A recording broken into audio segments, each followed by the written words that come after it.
You know, there's something sitting in most of our kitchens right now that people 150 years ago would have guarded like gold. A simple bar of soap. And I don't mean the fancy glycerin stuff with lavender essential oils and a French name on the label. I mean the real thing. The kind that was made from scratch by hand, from ingredients that came directly off the farm. The kind of soap that helped build this country. Today, we're going back to that recipe. The original one, wood ash, lard and thyme. And by the end of this, you're going to understand not just how to make it, but why it worked, why it mattered, and honestly, why it might be worth making again. Let's start with the big picture, because I think context matters here. For most of American history, soap wasn't something you bought. It was something you made, twice a year maybe. Spring and fall, it was a whole event on the homestead, the kind of thing that took days and required planning and patience. Families saved every scrap of animal fat from their cooking all year long. Every bit of bacon grease, every rendered piece of lard, every fatty trimming that came off the butcher table. Nothing was wasted, because waste was a luxury nobody could afford. And they saved their wood ash too. Every time the fireplace was cleaned out, every time they burned hardwood in the stove, the ash went into a wooden barrel or a stone container out back. That ash was a resource. And most people today have completely forgotten why. So let's talk about lye. Because you can't understand this soap without understanding lye. Lye is the critical ingredient. It's what actually makes soap, soap. And for most of human history, people didn't go to a store to buy lye. They made it themselves, from wood, ash and water. The process is called leaching, and it's almost beautifully simple when you understand the chemistry behind it. When you pour water through wood ash, the water picks up potassium carbonate. That potassium carbonate, when it reacts with the remaining organic matter in the ash, produces potassium hydroxide. That's lye. Specifically, it's potash lye, which is slightly different from the sodium hydroxide lye you buy in stores today, but it works on the same principle. It's highly alkaline, caustic enough to burn your skin, and absolutely essential for turning fat into soap. Here's what actually happens chemically, and I promise I'll keep this accessible. Soap making is a process called saponification. When lye meets fat, a chemical reaction occurs that breaks down the fat molecules and rearranges them into soap molecules. Those soap molecules are fascinating because one end of the molecule is attracted to water and the other end is attracted to oil and grease.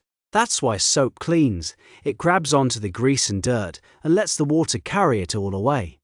The lye doesn't stay in the soap either. It gets completely consumed in the reaction, which is why properly made soap isn't caustic, even though one of its ingredients absolutely is.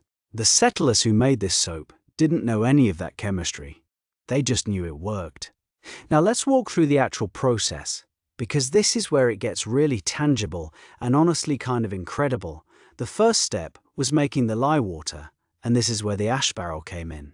They built what's called a leaching barrel, which was usually just a wooden barrel with a hole drilled near the bottom, and some straw or a wooden grate inside to act as a filter. They'd pack it with hardwood ash, because hardwood ash produces much stronger lye than softwood ash does. Oak, hickory, maple, apple wood, these were ideal. Pine and other softwoods were avoided because they produce a weaker, less effective lye. Then they pour rainwater slowly over the ash. Not just any water, rainwater specifically, because rainwater is naturally soft, meaning it doesn't have a lot of dissolved minerals that would interfere with the process. Hard water from a well could actually weaken the lye. The water trickled down through the ash, picking up all those compounds, and dripped out the hole at the bottom, dark and brownish, into a clay pot or a wooden trough. That liquid was your lye water. Now, how did they know if the lye was strong enough? Because you had to get the concentration right, or your soap wouldn't work. They had two traditional tests. The first one was the egg test. You'd float a fresh egg in the lye water. If the egg sank, the lye was too weak. If it floated too high, sitting up above the surface, the lye was too strong. You wanted the egg to float with just about the size of a quarter showing above the waterline. That told you the concentration was right. The second test was the feather test. You'd dip a chicken feather into the lye. If the lye was strong enough, it would start to dissolve the feather. If it just got wet, the lye needed to be stronger, which meant running it back through the ash barrel a second time. These were not rough guesses. These were generations of accumulated wisdom, passed down from mother to daughter, grandmother to granddaughter, refined over centuries of making soap the same way. Once the lye was ready, the fat needed to be prepared. And this meant rendering. If you were using lard, which was the most common fat in early America, because nearly every farm had pigs, you take the raw fat, the leaf lard from around the kidneys, was considered especially good, and you'd slowly heat it in a large iron kettle over an outdoor fire. You didn't cook it fast, you melted it slowly, letting the pure fat liquefy and separate from any bits of meat or connective tissue. Those bits would sink or be skimmed off. What you were left with was clean, clear, rendered lard. Some families also used tallow, which is rendered beef or sheep fat. Tallow made a harder bar of soap than lard did. Lard made soap that was softer and stayed softer, sometimes even a soft or gel-like soap. Many homestead recipes combined both to get something in the middle. Now came the actual soap making, and this part required the most attention and the most patience. The rendered fat and the lye water were combined in that big iron kettle, outdoors, over an open fire. And here is something I cannot stress enough. This was done outside for a reason. Lye is caustic and dangerous. The fumes during soap making are not something you want to breathe in large quantities. Even today, if you're replicating this process, do it outdoors with good ventilation and wear gloves and eye protection. The mixture had to be stirred constantly. We're talking hours of stirring. They used long wooden paddles because the lye would have destroyed a metal spoon over time, and they stirred and stirred while the fire kept things at a low, steady heat. Consistency was everything. You couldn't let it get too hot, or the soap would separate. You couldn't let it sit, or it would clump unevenly. They were watching for a state called tracing, which is when the soap mixture thickens enough that if you drizzle a little across the surface, it leaves a trail, a trace, before sinking back in. That was the sign that saponification was happening properly, that the lye and the fat were actually reacting and turning into soap. Soft soap, which was the most common form on the homestead, didn't need to be poured into molds. It stayed in the kettle or was scooped into wooden barrels or clay crocks. It had the consistency of thick applesauce, sort of translucent and gel-like. This was the everyday soap, used for laundry, for scrubbing floors, for bathing. It wasn't pretty, but it was incredibly effective. Hard bar soap required one additional step.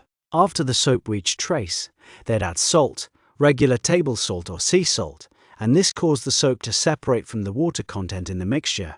The soap would rise to the top in a solid layer, and the liquid underneath, called lye water or spent lye, could be drained off. The solid layer was scooped into wooden molds, sometimes just lined with cloth so it wouldn't stick, and left to harden. And then came the waiting. Fresh soap, even after it hardens, is still caustic. The saponification reaction isn't fully complete right away. You'd leave the soap to cure for weeks. Some recipes call for 6 weeks, some called for 3 months. The longer it cured, the milder and harder it became. The remaining lye continued to react with the fat, and the water continued to evaporate, giving you a denser, longer-lasting bar. People didn't use fresh soap on their skin. They knew better. The cured soap, though, was gentle enough for everyday use. Now let's zoom out for a second and think about what this process actually represented in the context of building a country. Cleanliness and soap were not luxury concerns. They were public health necessities. In an era before germ theory was widely understood, before antibiotics existed, before modern sanitation infrastructure, soap was one of the most powerful tools people had against disease. It's not an exaggeration to say that soap making was a survival skill. Think about what happened during westward expansion. Families moving into territories where there were no general stores for hundreds of miles.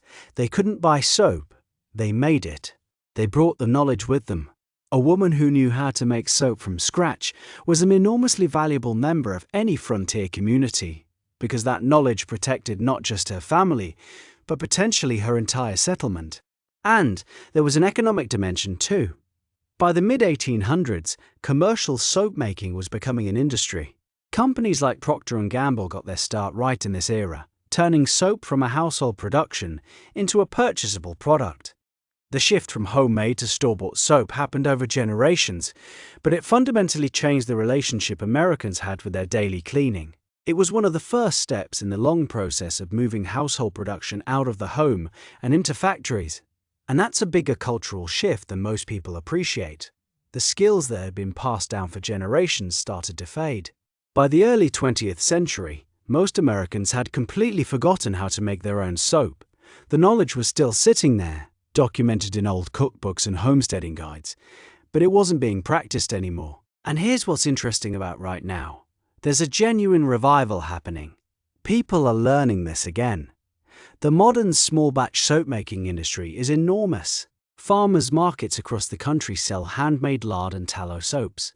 Homesteaders on YouTube and Instagram are documenting their leaching barrels and their iron kettles. Something about this ancient, laborious chemical process resonates with people who are looking for connection to something more tangible and more self-sufficient than the world most of us live in. And the soap they're making? It's genuinely better in a lot of ways than what comes in plastic packaging at the drugstore. Traditional lard soap has a glycerin content that commercial soaps usually have removed, because glycerin is valuable as a standalone product. That glycerin is what makes skin feel soft after washing. When you use real handmade soap, you're getting the whole product the way the chemistry intended it. Now, if you want to try this at home today, I want to give you the modern version of this process, because you don't need to leach your own lye unless you really want to. You can buy food-grade sodium hydroxide lye at hardware stores or online, and that removes the most unpredictable variable from the equation. But if you do want the full historical experience, the leaching method I described is absolutely still viable. A simple starting point for a historical-style lard soap is roughly 13 ounces of sodium hydroxide lye to about 32 ounces of water to 64 ounces of rendered lard. But here is my strong advice to you. Use a lye calculator. There are free ones online where you plug in your fats and it gives you the precise lye amount. This matters because different fats require different amounts of lye to fully saponify, and getting this wrong in the direction of too much lye gives you caustic soap that will damage skin. Melt your lard slowly. Dissolve your lye in cold water, not the other way around, because adding water to lye causes a violent heat reaction. Let both mixtures cool to around the same temperature, somewhere in the range of 90 to 110 degrees Fahrenheit. Then combine them slowly, stirring constantly, and use an immersion blender to speed up trace if you want, although traditional stick blenders weren't an option in 1850. Pour into molds, cover with a towel to keep the heat in and help the saponification process complete, and wait at least 4 to 6 weeks before use. The result is a bar of soap that connects you to something genuinely ancient, something that built this country, house by house, farm by farm, kettle by kettle. There's a humility in this process that I find really moving. The people who made this soap didn't have chemistry degrees. They didn't have thermometers or immersion blenders or lye calculators. They had knowledge that had been passed to them by people who loved them, and they applied it carefully and patiently to produce something that kept their families healthy and their homes clean. That knowledge was the foundation of a kind of self-reliance that's almost hard to imagine today. And whether you actually make this soap or just find yourself fascinated by the fact that it existed, I think there's something worth sitting within that. Wood ash, lard, time, and the quiet knowledge of how to put them together. That's the soap that built America.